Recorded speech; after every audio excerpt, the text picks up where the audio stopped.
What's up, YouTube? Zero here, and welcome to the place where gamers, witches, wizards, and superheroes unite.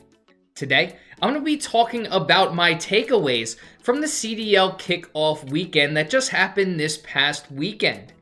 Now you're going to see just some of my Call of Duty gameplay in the background, just so you can have a little bit of something to watch instead of just looking at my amazing face the entire time. I'm going to be in the corner, just out of the way. Anyway, let's talk about some of the key takeaways from this past weekend. It was an exciting weekend. 4 of the 6 games went down to a game 5. So that is nice to see. Games that are closer are a lot more exciting than blowouts. The other 2 matches were blowouts. They were 3-0s. And let's talk about those 2 first. So the 2 teams that we kind of figured were going to be the top dogs in the league are the ones who established themselves as the top dogs in the league. Dallas Empire easily took care of the Subliners 3-0. Kind of expected. Zuma retiring very recently kind of handcuffed the Subliners a little bit. Diamond Khan came in and did what he could with not a ton of practice with the team, but the Subliners didn't look great. They, because of this retirement of Zuma, I would say are kind of a bottom tier team at this point. But the key takeaway is that the Empire established themselves as one of the top 2 teams. The other team, of course, Optic Chicago, establishing itself as one of the top 2 teams as well, easily taking care of the LA Thieves in 3-0 fashion. And 2 of the games weren't close. The first hard point was kind of a blowout, and then the control was also a 3-0. Not that close either. The S&D was a little bit closer. It was a 6-4 in favor of Optic. However, you do have to remember that this past weekend, Smokes and Snipers were GA'd, and I think Optic is only going to get better when Snipers come back. They have 2 players very capable of wielding a sniper who are very good with it, in Dashy and Formal. I honestly don't know who on the Thieves is going to be that sniper player. So there's that. You're only going to see Optic get better when Smokes and Sniper Rifles come back. So that's one of the major takeaways is the top dogs, Empire and Optic, established themselves as top dogs. Another key takeaway is the Mutineers. The Mutineers surprised everybody with upsetting the Atlanta FaZe, and this is kind of twofold in what a key takeaway is going to be. I think you have to consider the Mutineers at this point one of the top 3 teams, beating Atlanta FaZe. Neptune, who's a rookie, looked insanely good, and I look forward to seeing him as he progresses throughout the season, because he's only going to get better as he learns the movements, the play style, etc. He's going to be very fun to watch. And this Mutineers team is a team that is definitely going to be a top dog, in my opinion. I said before the kickoff weekend that I think a lot of analysts were underrating them, and they kind of proved my point in beating FaZe.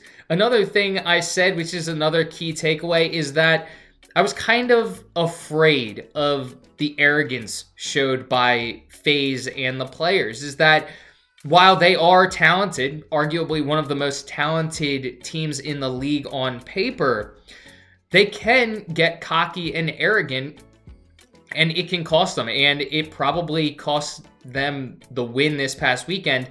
Luckily, this is just a glorified scrimmage this past weekend. It didn't cost them points. It didn't cost them anything except maybe a little bit of pride. To kind of go off that FaZe being a little bit of arrogant, you had Simp tweet out, "This weekend was a wake-up call." Why was it a wake-up call? Florida beat you several times last season. On top of that, did you think that adding Arcades was going to make Skies not shoot straight anymore? Was Skies supposed to automatically start jerking because he saw Arcades? Skies is one of the top ARs in the league. He showed that this past weekend again.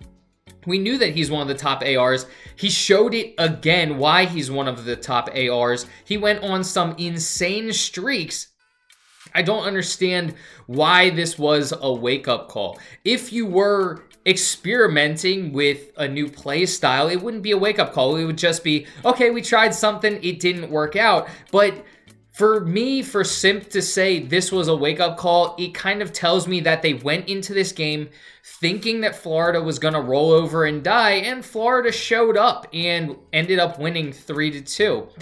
So that kind of tells me that one, Florida is a top tier team, and two, Atlanta's arrogance got the better of them. Hopefully, if you're an Atlanta FaZe fan, and you can see that I am, that they're able to correct their mistakes and fix it in the upcoming home series.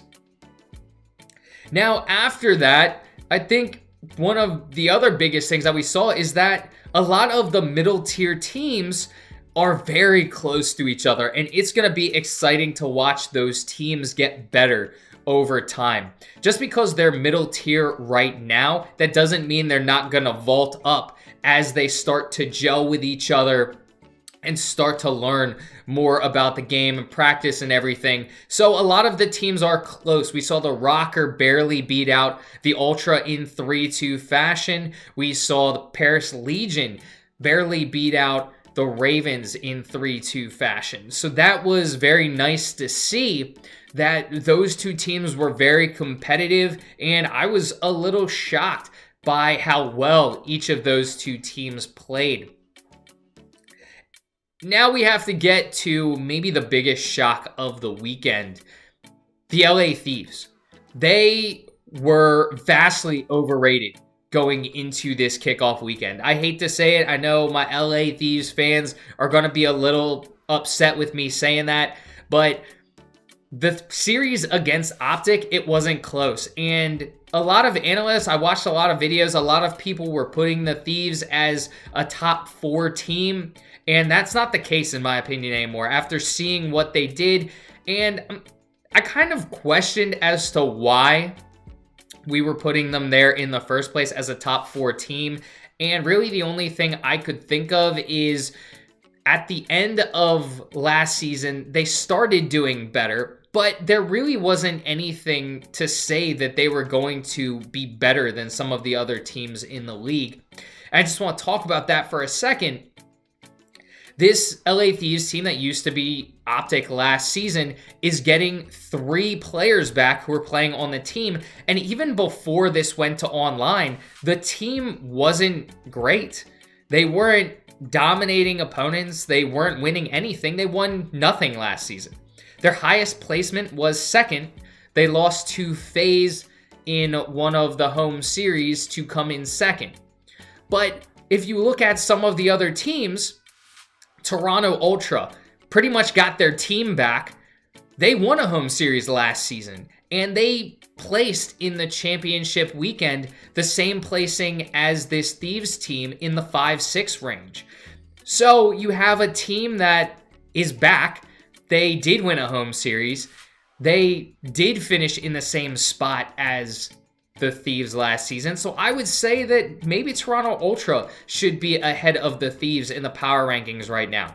The Rocker beat Toronto Ultra. Remember, this is a different Rocker team than last season. Last season, they were god-awful at the end of the season. This is a new team. One of the reasons why myself and a lot of other analysts were kind of questioning if the Rocker were going to be competitive wasn't because the team wasn't talented. It was just the makeup of the team. We kind of looked at it and said, this team's a little slower paced. I don't know if in a 4v4 environment, they're going to be able to keep up. However, they did beat Toronto, and you have to remember that Priest and Major Maniac, they were on that FaZe team last season that came in 2nd. So they do have players capable of elevating themselves to the next level, being a top tier team. So I think you may even say that the Rocker are ahead of the Thieves at this point. Now, I don't know about the Ravens or Paris, but again, the Ravens got 3 of the 4 players back on their team, and they finished ahead of the Thieves last season in the CDL Championship Series. So just some things to think about that. I do think the Thieves were overrated. I don't think they're a top 4 team. I think your top 4 teams are going to be Empire, Chicago, not in that order necessarily. Mutineers, FaZe. Those are your top 4 teams in my opinion. And then you have a lot of teams arguably that could make a case for number 5 and even vaulting ahead into that top 4. Because again, the way FaZe lost, you may say that I'm not sure I'd drop them out of the top 4 just yet, but it is something to think about. But this league is going to be very fun. And then one of the last takeaways is something we kind of knew. The Gorillas and the Surge, they matched up very well against each other. Gorillas won 3-2.